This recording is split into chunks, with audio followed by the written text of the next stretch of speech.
put in later, so we at least have a record of it. Sure. Okay, let's get started. I'll introduce you. Okay. Hi, I hope everyone's doing well today. Thank you so much for coming to ADHD, A Parent's Survival Guide.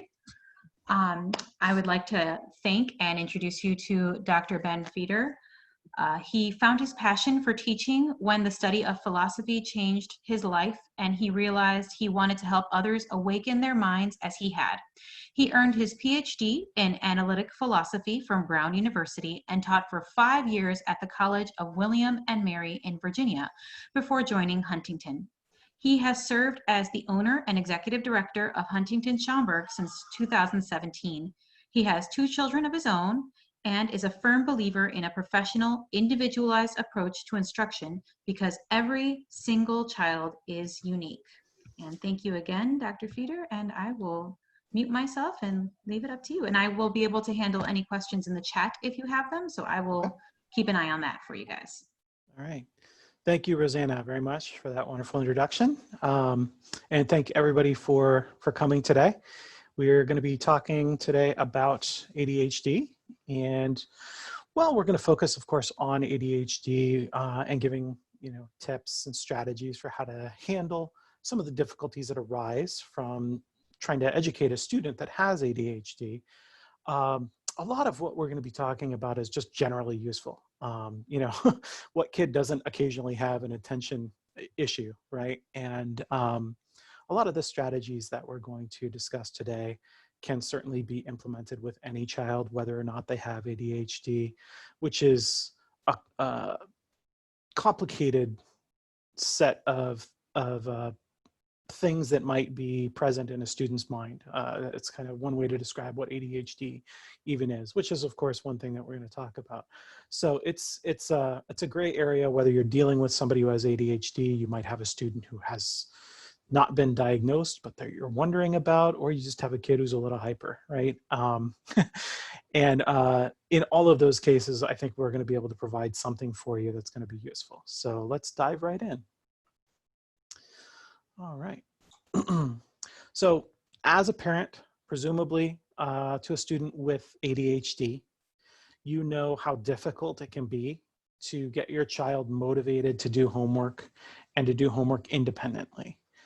These are crucial skills that students need to know now and in the future, okay, for success going all the way up into college and in their careers as they enter the workforce. We have students come to us with ADHD issues that have been diagnosed as early as, first and second grade, but we have sometimes people who may have been diagnosed with ADHD, but have never been seriously tutored or anything until they get to high school or sometimes even college, at which point, we have study skills programs for them as well.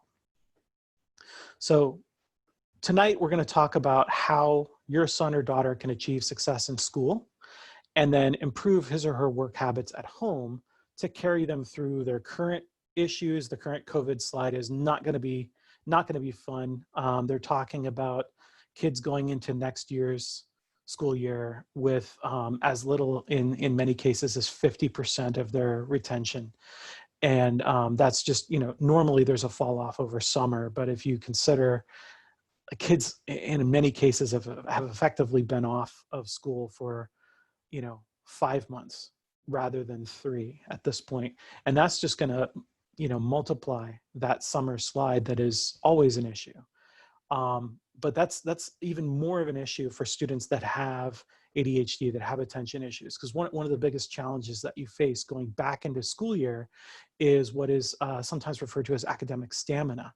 And deficits in academic stamina are going to be a real roadblock for a student. And it's that much harder for a kid with ADHD. Okay. So we're talking about getting ready for school now, but we're also looking at working on habits that are going to be able to help them far into the future. We're going to lock down good habits that they are going to retain. And I cannot tell you how many times I've had kids that have ADHD that are getting medicated for ADHD, but that doesn't mean that the academic side of things has been handled for them. And that's why Huntington so often partners with ADHD specialists across the country.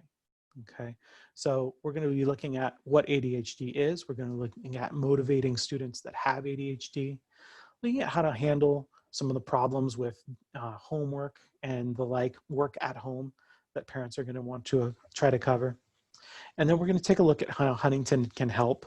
And as I said last week, I don't want this to be a commercial for Huntington. I want you to see this as kind of an illustration of how we have kind of codified and implemented a lot of what we're going to talk about here today, and that we're using it in the center to just kind of show you how you can build something really robust around this framework that we're going to show you. Okay. So again, we'll discuss what ADHD is, how to motivate, go over some homework tips, and then we'll wrap some things up with a talk about Huntington. Okay. Many of these tips and strategies are going to be useful to you while you're working with just about any student, as I said. So even if your child does not have ADHD, or if you're wondering whether they do or not, you're still in the right place 100%. I want to guarantee you that. Okay. So another thing to bear in mind here is that this is all built out of a partnership that Huntington established with a top ADHD expert by the name of Dr. Mary Rooney. She's worked closely with us to design our entire ADHD support program at the Huntington corporate level. And then that, of course, is disseminated to all the centers across the country. Our ADHD support program is designed in a way that helps students with ADHD while aligning at the same time with our existing teaching philosophy and company mission of, it goes without saying, giving every student the best education possible. Okay. Mary Rooney's own children actually came to Huntington. So she was a Huntington parent, and she loved it so much that she just had to partner with us. She's a firm believer in what we do, and she saw that,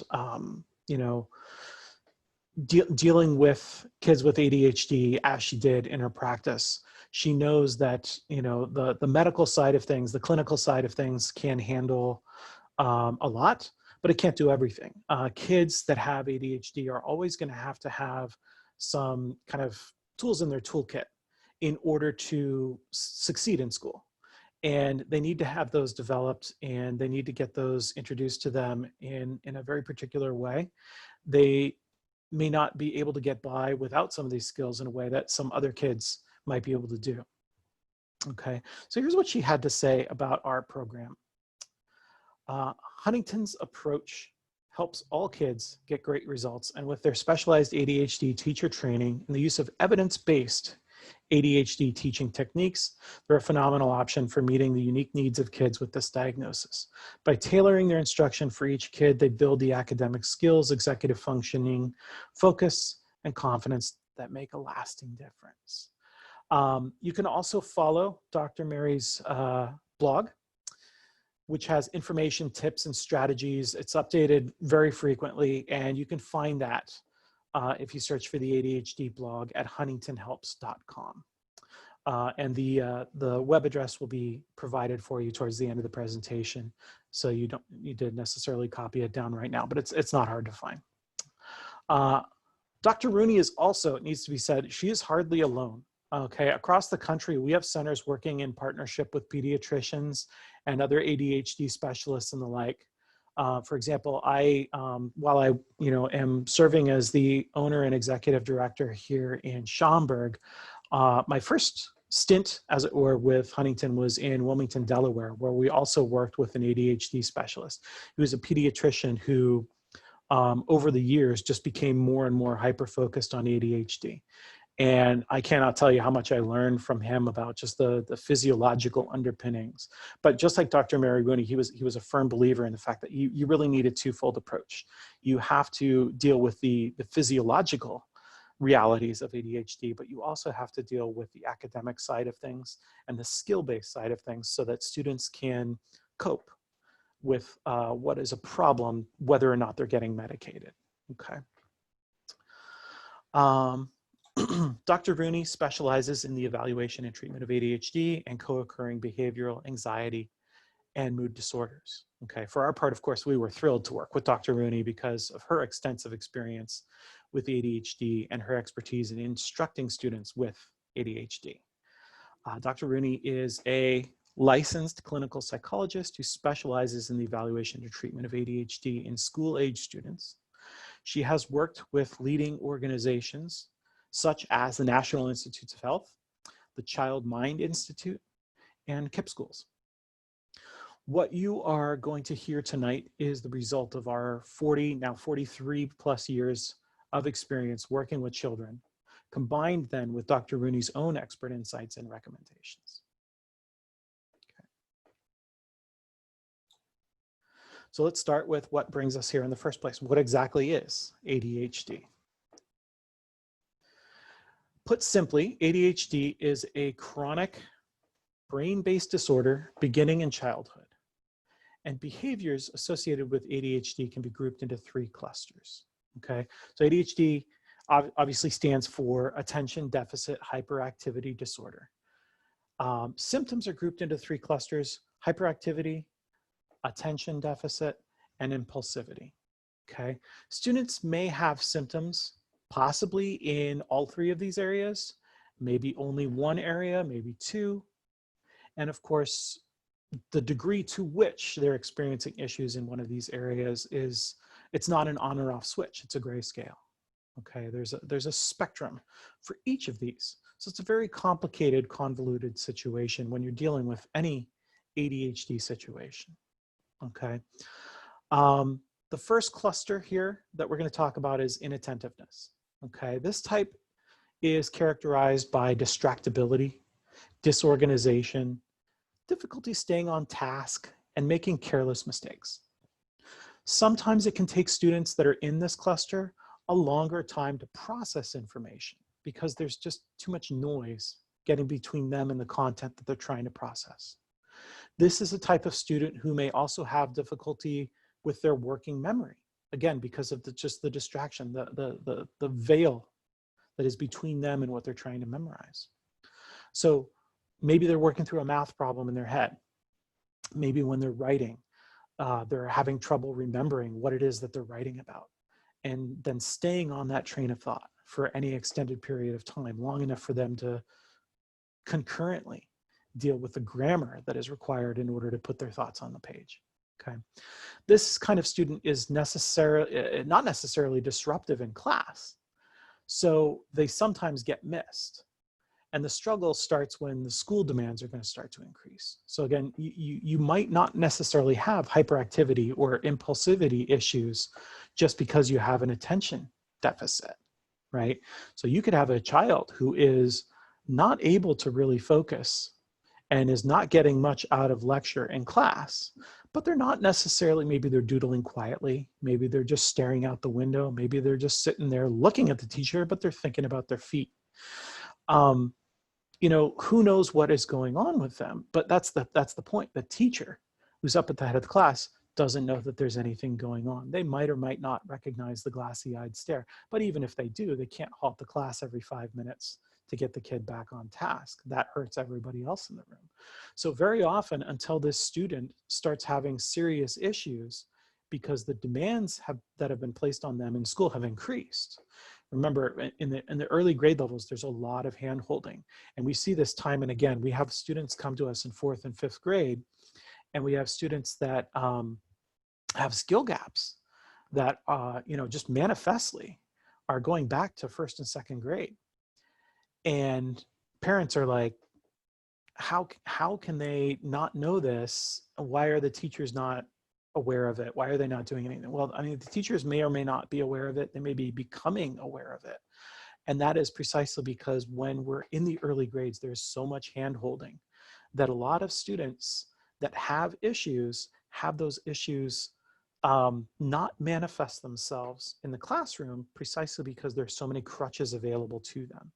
Now, those crutches are there for a reason, but they're not necessarily you know, the best thing in the world for absolutely every student. Some students for whom it is disguising problems can be going through years of school and building up these academic deficits, okay? So inattentiveness is something that is potentially quite devastating for a student and their academic career, precisely because it can go so long before it's really appreciated for the problem that it is. The second cluster we want to talk about is impulsivity. Students in this area are characterized by exhibiting behaviors like maybe calling out answers before they're called upon in class, or before someone else has a chance to answer. This is a student who does things like get up out of their seat without maybe even thinking about whether it's a good time or asking whether it's okay first. Okay, they tend to act without thinking things through. They just don't have that filter.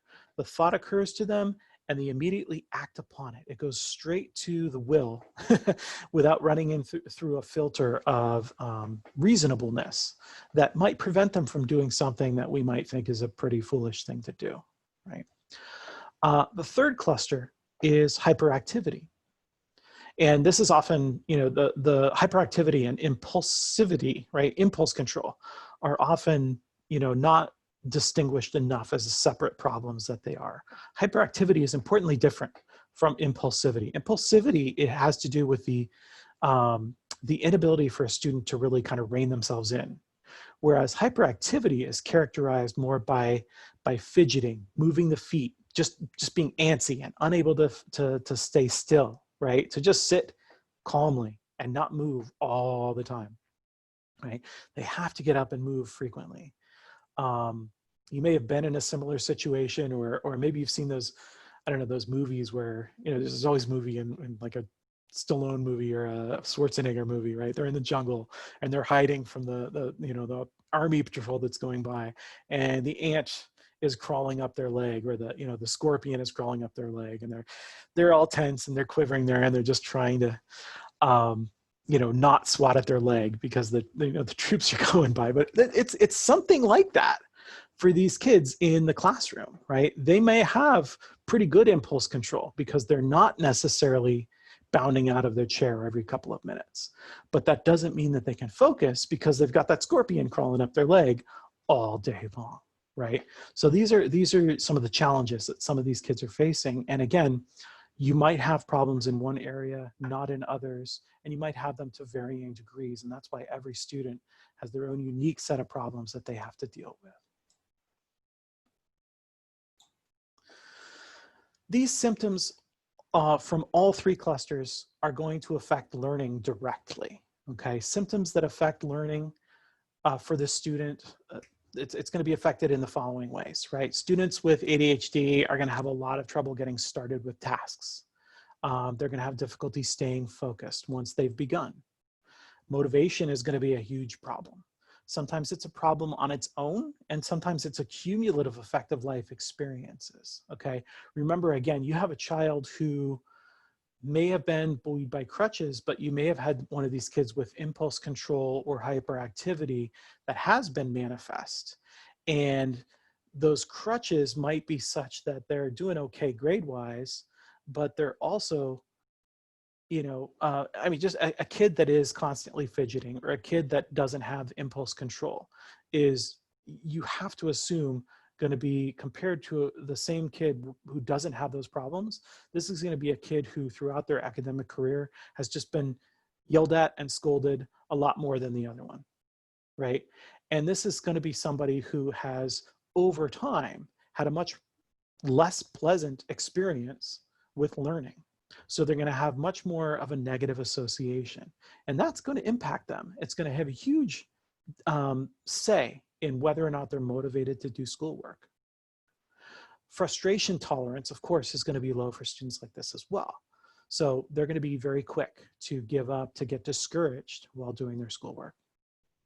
Students with ADHD sometimes experience problems with reading and solving word problems because they have difficulty finding the main idea, or they see a bunch of details, but they're not associated with a bigger picture, so they don't necessarily identify which details are the important details.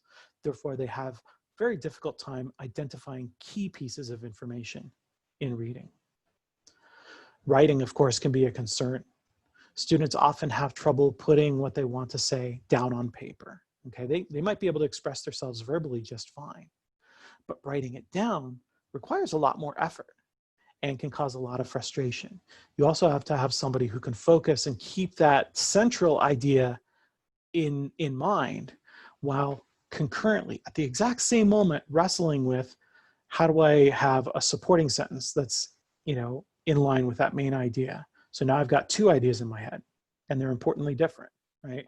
Now I've also got to come up with words. I've got to deal with my vocabulary issues. I've got to deal with my grammar. I've got to deal with my punctuation. And I have to do all of that while remembering that I've got this key idea, this central idea that I'm trying to convey. That can be very difficult for kids that have attention issues or hyperactivity or anything that gets in the way of them staying on a thought for any length of time. All of these symptoms are tied to what's called an executive functioning deficit. These are mental skills that are used to coordinate goal-driven behavior, okay? You have a little executive in your brain that tells you what you need to, what you need to do in order to get started on a task. It's going to tell you when it's time to get started on a task. It's going to tell you that it's time to start planning to get ready for doing a task later. You're going to be able to monitor your progress, keep working until a task is complete, etc. Okay, for a lot of students that have ADHD, that executive might be there. They might be asleep at the wheel, but even if they are there screaming at the top of their lungs, the child might not be able to hear it or not be able to hear it well. With all of these obstacles in place, how can we then help a child like this be successful in school? What can we do maybe to motivate them? Okay. Well, before we get into how you can motivate your child, let's talk about why it's so important to get students with ADHD motivated in the first place, and also how it's going to affect learning. Okay, we want that to be crystal clear. Okay, teachers are going to, of course, play a very important role in student motivation. So it's going to be important to keep the lines of communication open with your child's teachers during the school year. When students are motivated, they're more likely to stick with the lesson and get the most out of learning. They're going to look forward to learning, and they're going to have a more positive attitude.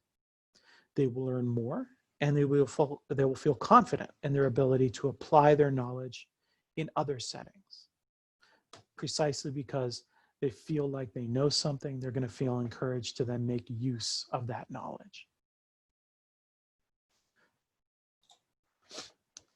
All right, so what do we do if we have a child that is about to start a homework assignment? Okay, now that we understand the ways ADHD can affect student learning, how do we help them at home to cope with those difficulties? Okay, so there are several strategies that you can use during homework time that will help you motivate your child and keep him or her on task. Okay, first let's talk about some common mistakes to avoid when helping your child with homework.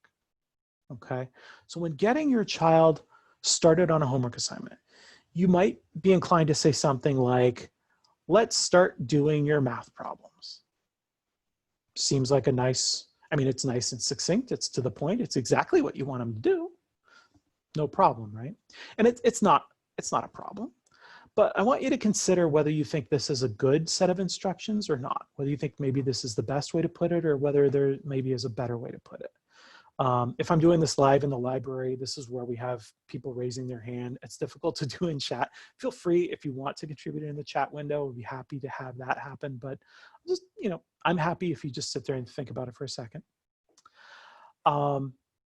If you think this is off, I want you to consider maybe what you would say differently that you think might be better. Okay. Now, what we're going to do in again, the presentation live is we're going to say, who thinks this is the right thing to say? People raise their hands, and then we have a big red X. Not really a red X. I like to call this the Susan G. Komen X because it has that very unique kind of pink to it. Yeah, so we've got the Susan G. Komen X telling us that this is maybe not the ideal thing to say. It's not wrong, right? So if you thought this was fine, that's totally okay. As a matter of fact, this is one of the most common errors actually that parents make. And even calling it an error is a little strong, right? There's nothing wrong with telling your kid to do their homework, right? But maybe there's a better way to say it. Okay, and teachers will do this as well. So you have to pay special attention. You have to really think about your language in situations like this. Okay, um, especially if you know you're dealing with a student with ADHD. But again, this is something that is worth noting for any student. Okay, so here's how you can get the same idea across in maybe a way that's a little bit more effective. Okay, maybe instead of saying, let's start doing your math problems, we say to them directly, do the first 5 problems of your math homework. Okay, you can see that this is right away, we're much more specific. We're telling a child exactly how many problems we expect to be completed. And we're also making it clear that this is independent work by removing the word let's. Okay, and that's not a small thing. Okay, we'll talk more about that sneaky little word in a moment. Okay, but it's also very important that the number here is not very large. Don't tell a kid with ADHD to do 30 math problems while you wash the dishes and you'll come back in an hour. Okay, depending on the student and where you are while you're working with them to overcome these issues, okay, and they can learn to overcome them, maybe 2 or 3 is the right number. Maybe the magic number to start is 1. The important thing is to get the kid moving, get them working, hopefully get a win, get them encouraged to do the next one, okay?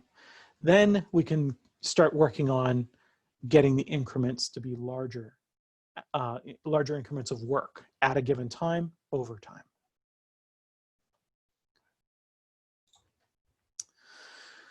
Here's another common one, okay? If your child is protesting while doing homework, you might say something like,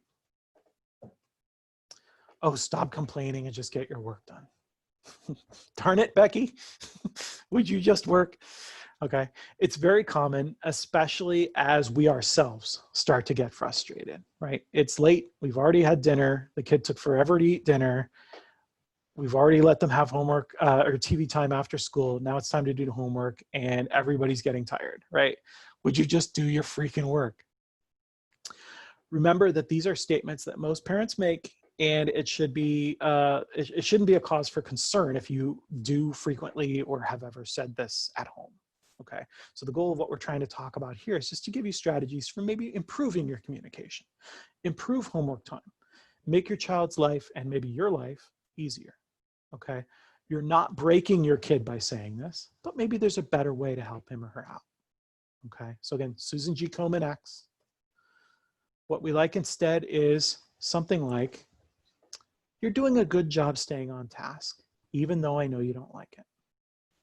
Focusing on the positive is going to be a strong motivator for students who need an extra push. We'll talk more about that in a moment as well. You know, oh gosh, I know you hate this, but you are doing so good and I'm so proud of you for all the work you're doing. Maybe even if it was easy for you, it'd be hard for me to be as proud of you as I am, or this would be less impressive that you're able to do this much if it was easy for you. I do this with my own kid. She's only 5. She can do pages of math problems now. She can do, you know, multi-digit addition. She's not even in she hasn't even started kindergarten yet. And one of the things we're doing with her is getting her to focus for long periods of time. And it is night and day, yelling versus positive encouragement. What works, what doesn't work.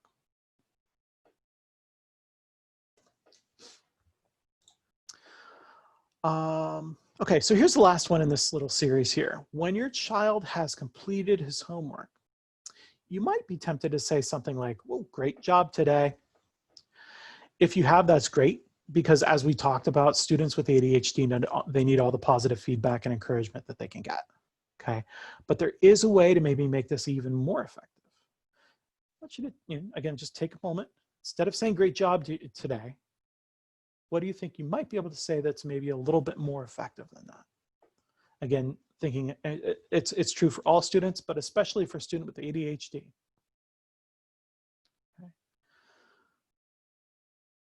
Here's what you can say to give your positive feedback a little bit more power. Okay. Maybe something like, you did a great job staying on task while you did your homework today. If your child knows exactly what it is that you're praising, they're going to be much more likely to repeat that behavior in the future. Let's talk about why that is. Okay, it's easy to confuse results with effort.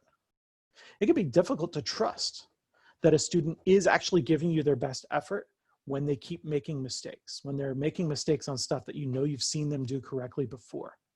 It can be very frustrating, and it can be hard to believe that they actually are trying when you've seen them do it and now all of a sudden they can't. Okay, but it's best, generally speaking, to err on the side of positive praise. Okay, even if they aren't giving you their all, what you're still doing is you're still building positive associations with the process. Okay, sometimes you just need to think long term. What happens the next time they do work? Maybe the 10 times after that. The more pleasant the experience can be, while still holding them as accountable as you possibly can, the more pleasant you can make it, the more likely they are to want to return to that table tomorrow or the next day.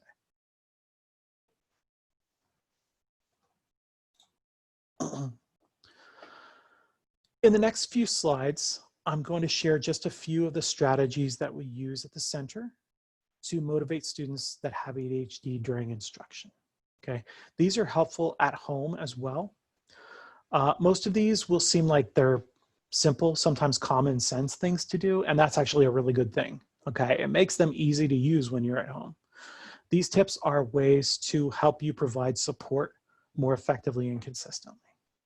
Okay, so let's go back to being specific with praise. Okay, first, again, it's important to praise your child often.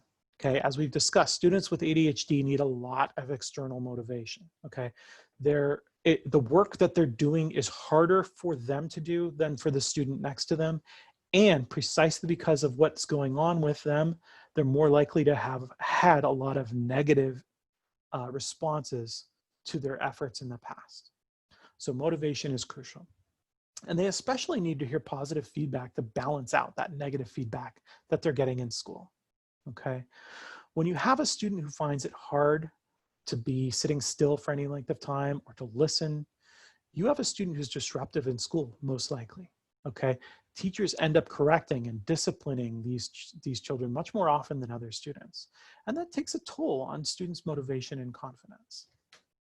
Your strategy for praising your child is to label the behavior that you're praising, be specific when you give your child encouragement. If you give general praise, something like "great job today," your child might not know exactly what it is that you mean by that. To him, you might have done a lot of things. He may have started and completed his work successfully. He may have focused and stayed on task.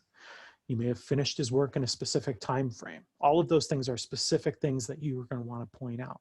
Okay, maybe he just didn't complain all that much, and you want to point out that he didn't complain that much. Okay, but if all you say is "great job today," maybe in the situation where he didn't complain much, maybe he wasn't complaining much because he was he was feeling a little goofy. He was in a good mood, and he had some fun. He joked around a little bit. He let a couple of things slide, and therefore it was just a pleasant experience. But in his mind, the pleasantness came from, "I was goofy. This was fun." Right? So the next time, and he got praised for it. So the next time he comes to work, maybe he's even more goofy, right? Telling your child exactly what went right will tell him exactly what he did well and what behavior you want to see more of. Okay. Rosanna, if you're listening, I think there might have been something popped up in the chat or the Q&A. I don't know if it's something we want to address right now. Yes, we did have a question. Someone wanted to know if this information applies to children of all ages.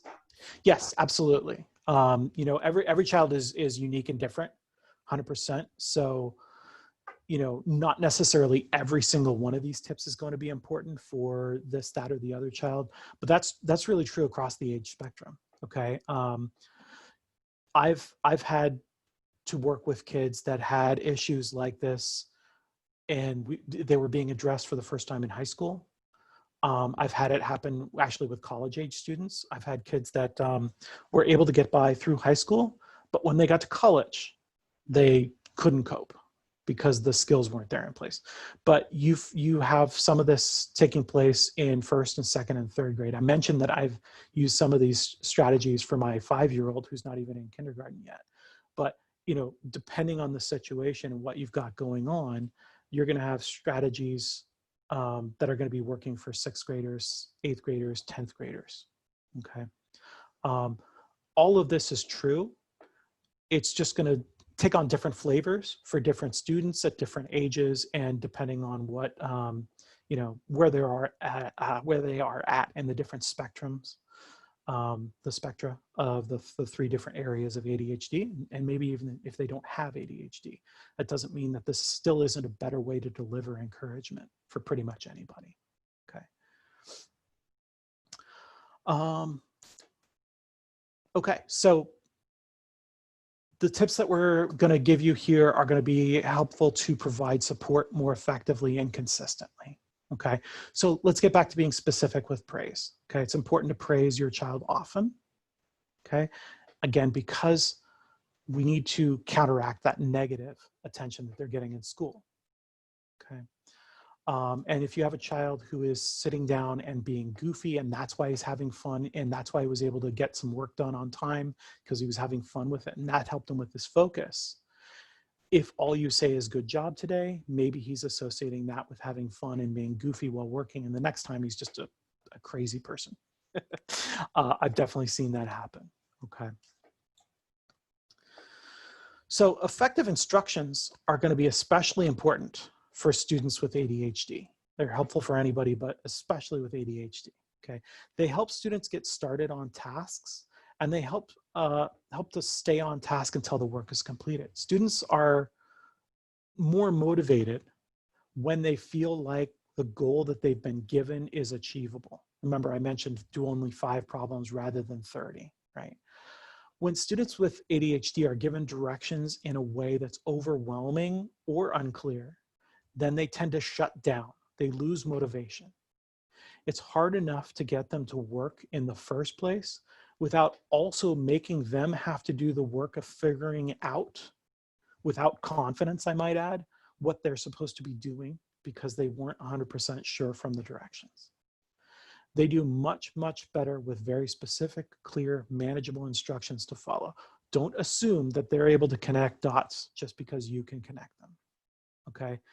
You should also try to be really concise and not overwhelm them with instruction. Don't give them 50 things to do. Sometimes you have to pick your battles, right? You don't necessarily have to focus on penmanship right now if that's one too many things to really be focused on right now at this moment. One important strategy for giving effective instruction is to avoid giving let's instructions. When you begin instructions with let's, okay, a student with ADHD will assume that you're going to do at least some of the work with them.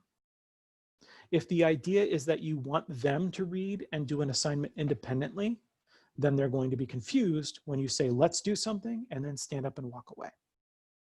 Instead, avoid that confusion by avoiding using the word let's. It's something that it's very, very natural to speak this way. So it's a very nasty habit to fall into, and it can be very difficult to avoid doing this, but it's really actually very important, much more important than you might think, and therefore it's worth the effort that it takes to make the change in your manner of expressing yourself if you do this with any frequency, okay?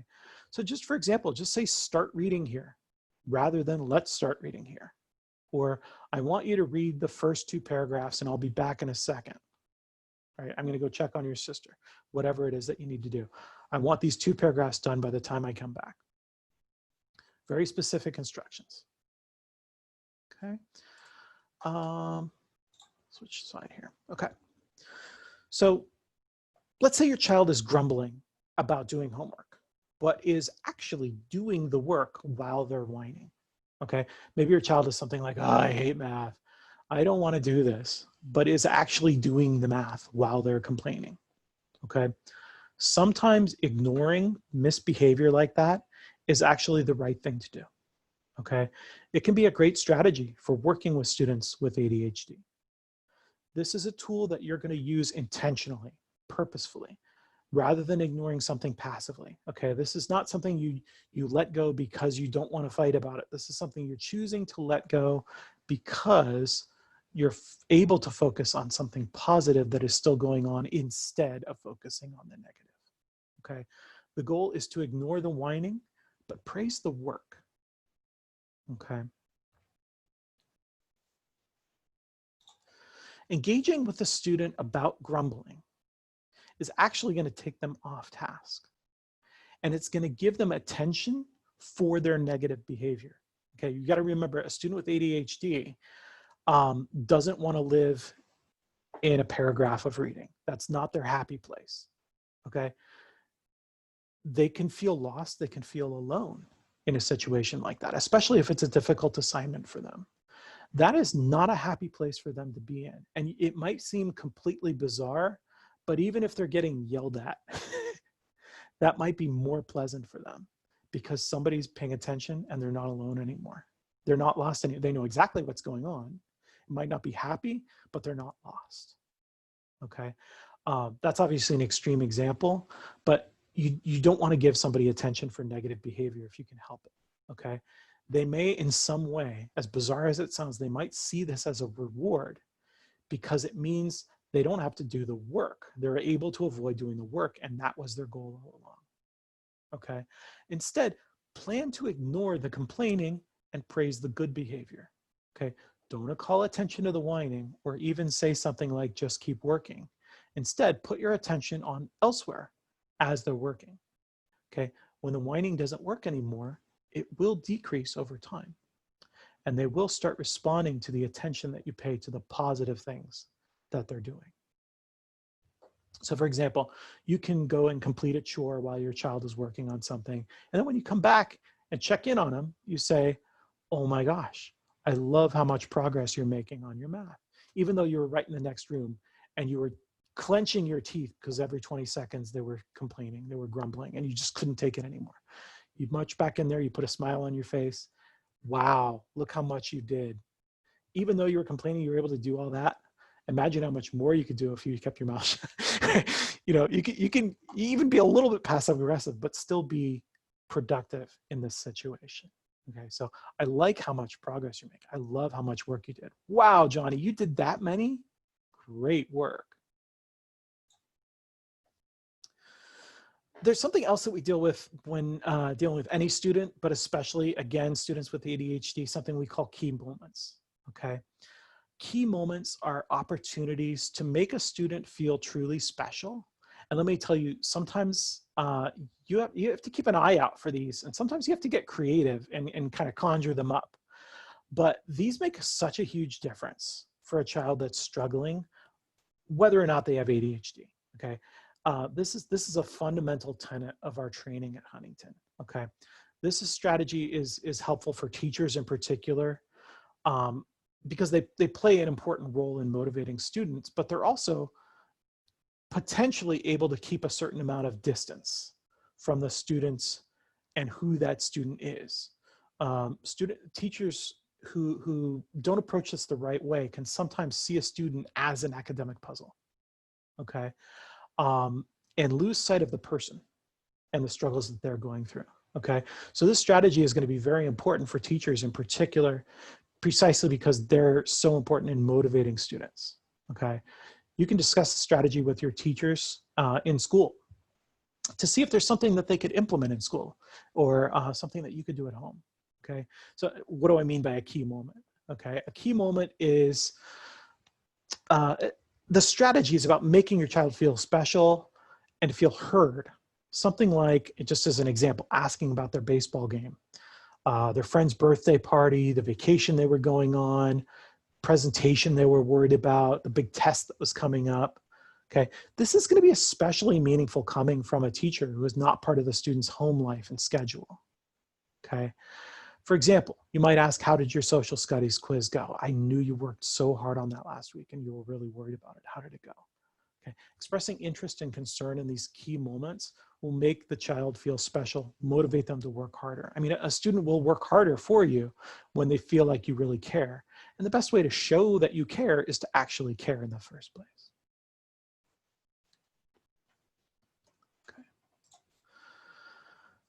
Outside of motivating your student, what are some specific strategies that we can try at home to help a child with their homework. Students with ADHD resist doing homework because they have trouble staying motivated and focused and have trouble organizing and managing their time. Because students with ADHD struggle with these skills, parents end up frustrated when homework isn't done as a result. They end up bargaining, nagging, making threats, or even doing the homework for them. When a parent is frustrated, the student will probably become frustrated as well. They end up complaining, procrastinating, getting upset, and ignoring the parent altogether. Okay. And this is, I'm coming back to that question earlier, and you can just see how, in first grade, this kind of problem is going to manifest differently than it will in high school. But of course, you see this at the higher levels and the lower levels, right? It's just going to take different forms, and your responses and what you have to do are going to take different forms.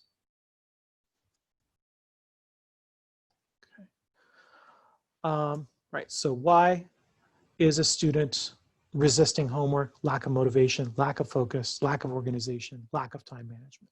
What happens? We bargain, we nag, maybe we do their work for them. Children are complaining, procrastinating, ignoring, and avoiding.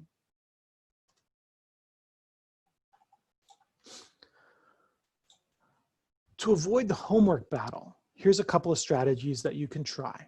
Okay, for elementary school students with ADHD, short breaks are going to be very important. They're going to make a big difference. Giving your child a chance to rest and reset will make it much easier to stay on task for longer periods of time. And this actually, again, every child is different. Every educational problem is different. Every situation is different. And right now we're in the term unprecedented is getting thrown around a lot, but like Huntington has always been, face-to-face in the center, one-on-one instruction, individualized instruction. Somebody is sitting down with your child. A certified teacher is with your child watching them work. And that's why we're successful. Even in small groups, they're working individually and then we're rotating through that group. So everybody's getting the one-on-one time when they need it, right? We're doing that now online because, we've been forced to be closed, but we're still offering students still need help. In fact, students now need help more than ever. And while we're hoping to open up next month, there are still students and parents that are reluctant to want to come in, so they're continuing online.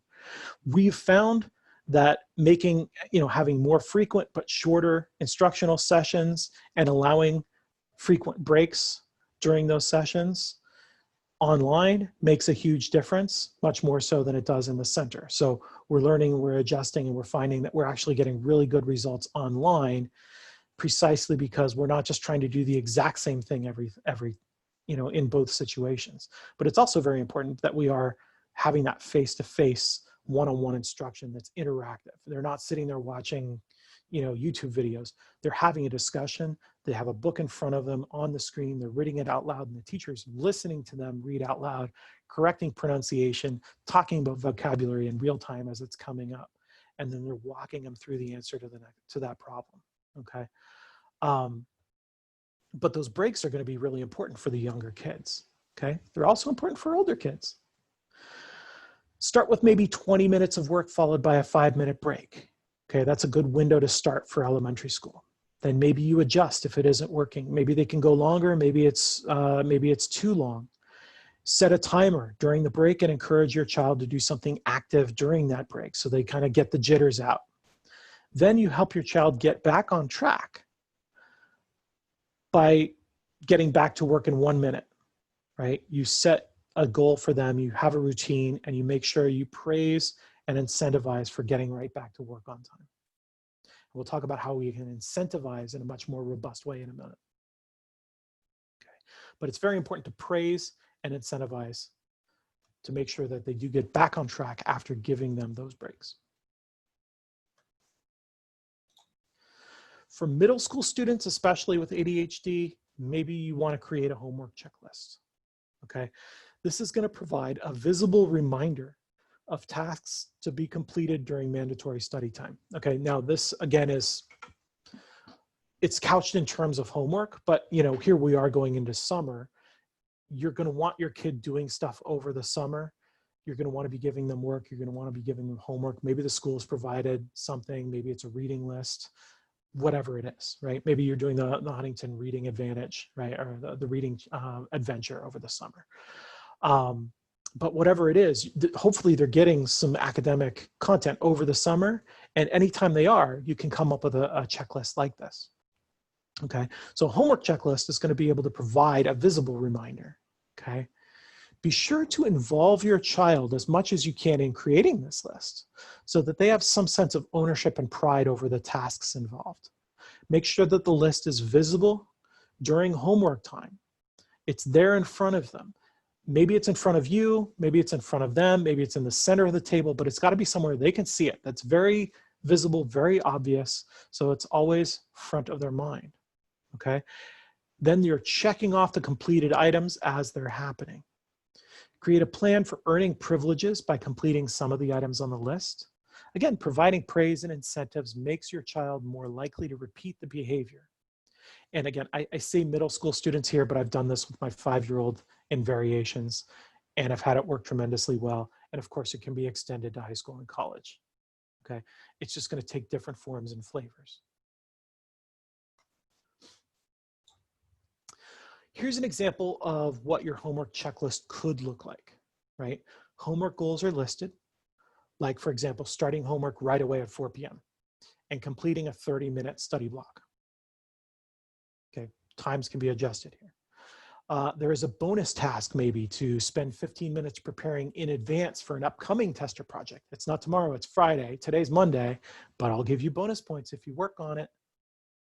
Framing tasks as a bonus is actually going to make them incentives for your child rather than burdens. And that's really, really crucial. How they see these things is going to be very important. Each day of the week is a given column where you can tally your child's checklist points and total them up at the end of each day. Points privileges have been clearly listed so that your child knows what he is working toward. In this particular example, each point is worth 5 minutes of later bedtime. So if they do all of it, end of the world, right? They go to bed a half hour later. But to them, that half hour is pure gold, and they earned it, and they want to earn it again. You can then involve your child with setting this privilege as well. But of course, you don't want to go crazy with it. Buy them an Xbox every time they do their homework. We're not going to go that far. For high school students with ADHD, one thing you're going to want to focus on is finding a way to avoid procrastination, especially on bigger projects. Okay, high school is where the training wheels are really coming off. They're much more independent. They're learning to be independent through middle school. In high school, they're expected to be independent. So they get big assignments, they're given a time frame, and they're left to it. Okay, procrastination becomes a huge, huge problem. And of course, this is just going to multiply when they go to college. Okay, but you can help your team break big projects into small, manageable steps. List these steps in a checklist format. This way, your child will know exactly what needs to get done at any given time, but he can work one step at a time to avoid becoming overwhelmed. And remember, feeling overwhelmed is a huge, huge thing for ADHD students.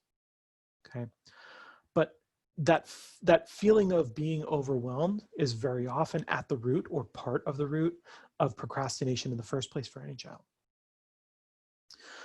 Work with your team to create a schedule to complete these steps with the goal of completing 1 or 2 every day, maybe. Okay, involving your child in creating the schedule creates a sense of accountability for him to complete them on time. Encourage your team to complete the first step on the same day the project is assigned. Projects seem much less overwhelming when they have already been started. So help your team get started right away. Remove the temptation to start it later, and it will become much easier for your child to actually do the work when they're supposed to or when they should. Okay. Just anecdotally, I worked personally with a student who was in middle school, and one of his issues was focus, especially in writing, couldn't keep his eye on the ball, lost track of the main idea, couldn't put his thoughts down on Word. His mind was going a million miles an hour. He could not keep one paragraph about one topic. It was always bleeding into the next thing. But he had a particular passion for history and World War II. So we came up with a project to work on. We did a research paper, and we put our heads together and just came up with some stuff. We actually wound up doing a research paper on like the arms and armament of certain German and US tanks during World War II. So we got into all kinds of technical specs on, angles of deflection of, armor plating and all this stuff. But it was a massive project because we were looking at the Sherman tanks, the Tiger tanks, and we had to frame why it was an important debate and yada, yada, yada, right? So it was 5 or 6 huge topics all rolled up into one research project, and the research had to be done on top of that, okay? So there were a lot of steps in this project. And this was a kid with ADHD who's starting 8th grade at the time. He was able to do this. Obviously, I gave him a lot of help because I was trying to model this for him, but breaking it down into manageable steps, he was allowed to do a lot of this work on his own, see how it got done, and become much more organized. And now he's able to break up his work into chunks on his own. And he can function much better because he knows he can break large projects into smaller projects and deal with a little manageable bit at a time. And it's made a huge difference for him. So very, very quickly, again, I don't want this to be a commercial, so I'm just going to blow through this really quick. And I want you to see this as an illustration of how the tips that we've been discussing so far can be built into a robust strategy for helping a student with ADHD. Okay. So Huntington does this by helping students increase skills, confidence, and motivation. We teach academic skills that may have been missed during school instruction. Okay, and we fill in gaps. We also teach study skills and strategies to help students with executive functioning problems. These include strategies for organization, note-taking, studying, test-taking, far too many and too numerous to detail, every single one of them here today. But our instruction is individualized for each student based on their needs. Okay, remember going all the way back to the early slide with the 3 circles for inattention, hyperactivity, impulsiveness. And how students with ADHD have these in unique combinations, right? It's almost like, if you've ever been to Home Depot and had paint made at the counter, they've got those machines that like spit out like the primary colors in certain amounts, and then they shake it up and mix it up and you get a unique color, right? It's kind of like that. Every student has each one of those 3 circles to a certain degree, and it makes for a unique color, a unique individual thing. Every combination is unique, and you have to build a program for each child individually, or it's just not going to fit them, and therefore it's not going to work. Okay, so what we do is we create an environment where students can experience academic success and thereby build confidence in order to then move on to more challenging work. Okay, we start at a level where they can succeed. We start at, we might have a student who's entering 6th grade, but if they have skill gaps going back to 3rd or 4th grade, well, we can't have reading that's at the 5th grade level and hope to really effectively solve those skill gaps. We may be hyper-focused on a specific skill while doing reading, right? So main idea, getting the main idea, really identifying and verbalizing what is the main idea of a paragraph can be very difficult for a student. We don't want to layer on top of that a paragraph that is hard for them to read and understand in the first place. We want to give them reading that they can understand. We might have to go back to the 3rd or 4th grade level to do that, but they can read and understand that paragraph. Now they can actually focus on the difficult thing for them, which is identifying and verbalizing what is the main idea of that paragraph. If they can blow through 3rd grade level work at that level, great, the program will shoot them through, and now they're on to the 4th grade and the 5th grade where they're starting to get more challenged, and the program will slow down as needed. But they got those early wins early. They blew through it. They did really well. They were positively encouraged every step of the way. Oh my God, you did 4 units of this today and you got none wrong. Are you kidding me? What a brain you've got, right? This kind of thing happening day after day, that's a student who's building confidence, okay? With increased confidence comes increased motivation. When students feel that they can do well, they're more likely to want to do their work. We also use several strategies like the ones we've discussed today to increase student motivation. Okay. Key moments as an example. Students with ADHD are going to need motivation more than anybody else. Okay. Huntington specifically helps students with ADHD with some of the common struggles these students deal with. Okay, students that have trouble staying focused benefit from individualized instruction that is tailored to them, exactly what they need and at the level that they can do it. Okay, specific attention as well as feedback and guidance, praise, etc., results in students remaining focused and avoiding getting off task. Students that have low confidence benefit from customized learning programs, again, that start at a level that's comfortable for them. Okay. Often students do not believe they can succeed in school, which results, of course, in a lack of motivation to try. Given the student, the experience of success builds confidence. Students that are more confident know that they can achieve, and they go to work.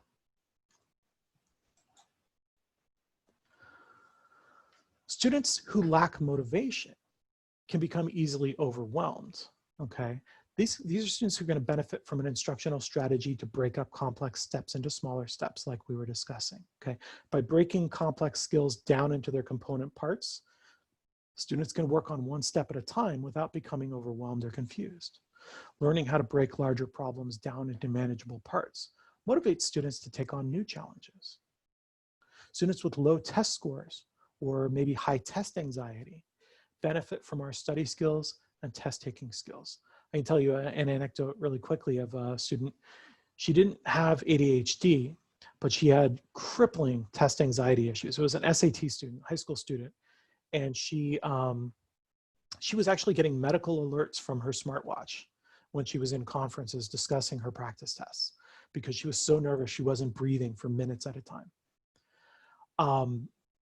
This student had an official SAT coming up that weekend. She was only like a third of the way through her program, but this anxiety was holding her back so much that it was like her progress. She had gone up like 40 or 50 points on her SAT, which is fine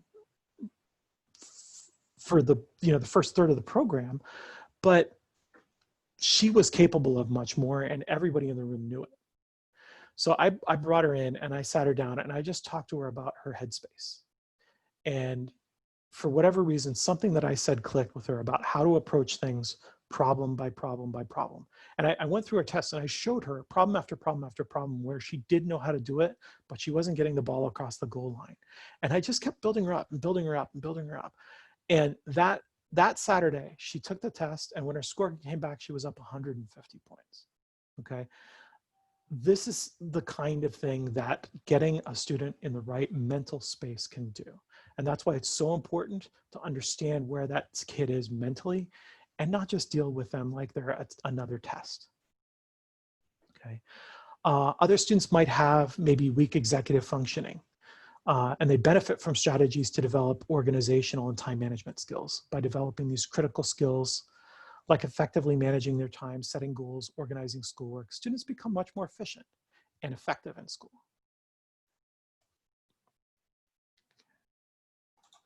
And just one last little slide here. We train our teachers with specialized ADHD teacher training. They come to us with teaching certifications in the first place. They're then trained in Huntington curriculum, the Huntington method, including, of course, our ADHD support that was developed by Dr. Rooney, who we talked about in the first place on the early slides, okay? We train our teachers to use these research-based strategies that have been proven effective for students with ADHD, and they're used across the country to tremendous effect with thousands of students, literally, okay? We share evidence-based strategies for school success that have been proven to help motivate students with ADHD to get started, do their homework effectively and efficiently, okay? And these are, just variations on everything that I was talking about earlier in the presentation, okay? We also partner with parents, and we get into the schools and we talk to teachers, principals. I've been in IEP meetings and 504 meetings, and we'll meet with a teacher's entire teaching, a student's entire teaching team. You know, we're advocates, but more importantly, we are part of a larger team. And the more that that team communicates, the better everybody is. All right. So I didn't want to belabor the last two slides. I know we're running a little bit long. So with that, I will just go to question and answers. If anybody has any questions that have come up in the chat, I'd be happy to take them now.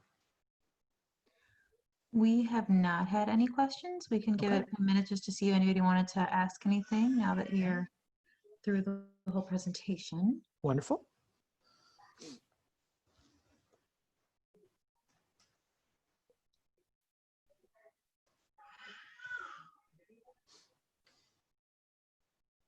Looks like maybe something came into the, Yeah. oh, yeah, a couple. Okay. Somebody wanted to know if they'll be able to get a copy of the slides. I'd have to check with that. You know, it's put together by Huntington, so they have a copyright on it, and I'm not necessarily allowed to share, but it will, the presentation is, I believe Rosanna's intention at least was to record it. I don't know if we were successful or not, but yes, it will be recorded. It will be on YouTube. So if nothing else, you'll be able to get the information there, and you know, you can go through and unpause all of the slides, etc. So you can get the information that way. Yes, I'm hoping to have it up tomorrow. Okay. We also got a question: why are many children with learning problems seem to have 100% attention while playing games for long hours? Right. Well, there's a number of factors that go into that, but a big part of it is the nature of the games. And there are certainly some games that they can be focused on, and there are other games that they might not be able to focus on. For instance, a kid with ADHD might have a great deal of difficulty with, you know, chess, right? Maybe not, you know, not necessarily, every kid is different, right? So it's not like it's a universal answer or anything like that. But part of it is there's a lot of stimulus going on. And that can actually be a welcome thing for students with ADHD, okay? Students who have difficulty, it might seem like focus, but a lot of these games can be very frenetic. You know, if you're looking at, you know, some of these, you know, your Fortnites and your Call of Duties and stuff like that, I mean, they're a mile a minute. There's a lot going on. There's also a lot of, depending on the situation, there's a lot of positive reinforcement. There's a lot of, you know, there's a lot of victories that happen. But it's entertaining in a way that work is not. It's often, even when challenging, it's not challenging in a way that makes them, you know, doubt themselves. So I mean, there's no one answer, but a big part of it is just, it's not necessarily difficult to play a game in anything like the way it's difficult to do math problems for these kids. Playing a game is more stimulus than even watching TV, not less. And that's something that, you know, kids with ADHD are really, I think, clamoring for a lot of the time. So I hope that answers the question. But it's definitely an interesting kind of aspect to the problem of ADHD, that they can focus on some things, but they're not able to focus on other things. But one thing to actually really remember, because a lot of times I've had people express the frustration with the fact that you'll see a student who can focus for long periods of time on a video game and say, look, they can focus. Who's telling me they can't focus? I watch them focus every day, so I know they can focus. Well, you have to understand that ADHD has a physiological underpinning. Like there is something going on in the brain where there are chemicals that are necessary for proper brain function that are not being produced in the levels that are necessary in the brain. Okay, so there's a physiological thing happening in the brain. Okay, what looks to us like focus that might be the same kind of focus in two different situations is a very different kind of focus. I don't even know if in certain video games, in certain circumstances, it seems like it's kind of a stretch to call it focus, to be honest. It's certainly nothing like the kind of focus you need to be academically successful. And somebody could be capable of one and not capable of the other. Okay, we have two more questions, looks like. One is there one book that you might recommend to parents who need to help their children be independent learners? Gosh, there are so many. I mean, the first thing I would recommend is definitely go to Mary Rooney's blog. I would, you know what I would be happy to do if you want to, maybe, I don't know if you could reach out to Rosanna or you could call us at the center. In fact, let me go to the next slide here. We've got our phone number here. You've got our, I don't think our email is on there. You got our website, but you will be able to get a hold of us. If you want to email us at the center, you can email us at schomburgil@hlcmail.com. If you want to email us directly, but I can, I can come up with my own recommendations. I could ask my staff, and I could also, this is one of the great things about Huntington, I could email our education department, and they could probably send me a list of 20 different books. That'd be fantastic. And if they can't, they could probably contact Mary Rooney and she could help you. So absolutely, I'd love to give you some recommendations. I don't have any off the top of my head that I think would, I'd want to learn more about the student that you're concerned about as well before I made a recommendation. We've got a couple more. Do you have any recommendations of what to do during breaks? She mentions that her son is in high school and transitions are a trigger. It makes it challenging to get back into the undesired task. Right. I think the break thing, you'd have to be careful with it, especially as the kid gets older. It's something that is best tackled early, because you can use it as a habit throughout their entire academic career. So if you've been able to do this with them in middle school, then it's going to be easier to do it with them in high school, because again, you've had that long process of, for want of a better word, training them to view getting back on task as something that they're going to be rewarded for. But you've got the checklists, the rewards that can help them get back on task. But you know, as I've said, every student is different. There are some kids for whom breaks would not be a good idea. So it's really going to depend on the kid. And you know, I wish there was a single universal answer for everybody, but unfortunately there isn't. You know, but you do have to balance it against, you know, the kid might have a difficult time getting back on task. But if you keep them working for 2 hours on a big project, how much work are they getting done? Whereas if you keep them working for an hour and then you give them a 5-minute break, even if it takes them a half hour to really get started, so that they only work for an hour and a half, maybe in that hour and a half, they get more done than if they work straight through for 2 hours, right? So, you know, again, until I work with the student, I can't give a specific answer, but you know, we do usually recommend some things at least a little bit physical, so they can get some of the energy out. You know, the kids that are hyperactive, or sometimes the impulsive ones, but mostly the hyperactive ones really need to move a lot. You can also help a little bit by, you know, we've had success with some of the hyperactive kids by giving them a way to remain hyperactive as long as it doesn't get in the way of doing their work, right? So maybe they have a bad habit of tapping their pencil on their desk, and it bothers the kids around them, bothers the kids in the center here. We can't have them doing it if, you know, the 3 other kids that are in the room at the same time can't do their work, right? But maybe we can find a way to make it work. Maybe we get a stack of papers and a piece of felt on top of that stack of papers, so he can still, you know, whack his pencil on the desk, but it's not making any noise that's bothering anybody because it's not any louder than the air conditioner, right? So, you know, again, every kid is different. Sometimes you have to get creative, but looking at taking breaks and how you do it is the first step, for sure. We had one more question. It says, is it possible that parents are giving too many carrots to kids? then sticks, leading to bigger problems. Is it possible that disciplinary culture can get more out of children? Discipline over rewards. Yeah. I mean, you don't want to go overboard. You don't want to get to the point where, the kid has got so many rewards that they don't need anymore, and therefore the rewards are no longer motivating, right? The point of the reward is to motivate. If they've got so much that they don't really care whether they get the reward anymore, maybe they've had a little bit too much of a reward, right? So that's, for example, I was mentioning no Xbox every time they do their homework.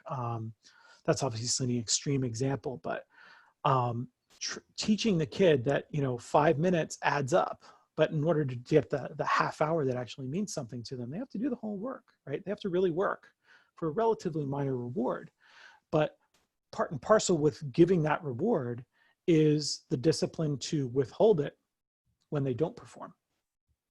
So I hope that answers the question a little bit. I definitely don't think that it's the correct answer to just be, insanely over the top positive. You have to be positive when they're doing something good, right?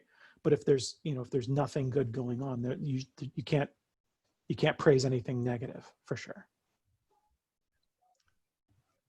That appears to be our last question. Okay. I want to thank you so much, Dr. Fedor, for joining us today and Absolutely, it's my for staying pleasure. to answer questions. And thank you so much to our attendees. Once again, we did have issues with the live stream, but I will do my best to have the recording up tomorrow if I can. If anybody has any other questions, we can hang out for a couple more seconds, but I think that's Okay. it. All right. Thanks so much, guys. Have a Wonderful. great night. Bye. Thank you so much. And don't be afraid to reach out to us if you have any further questions. Consultations are always free. We're happy to talk. Have a good night, guys. Bye. Thanks.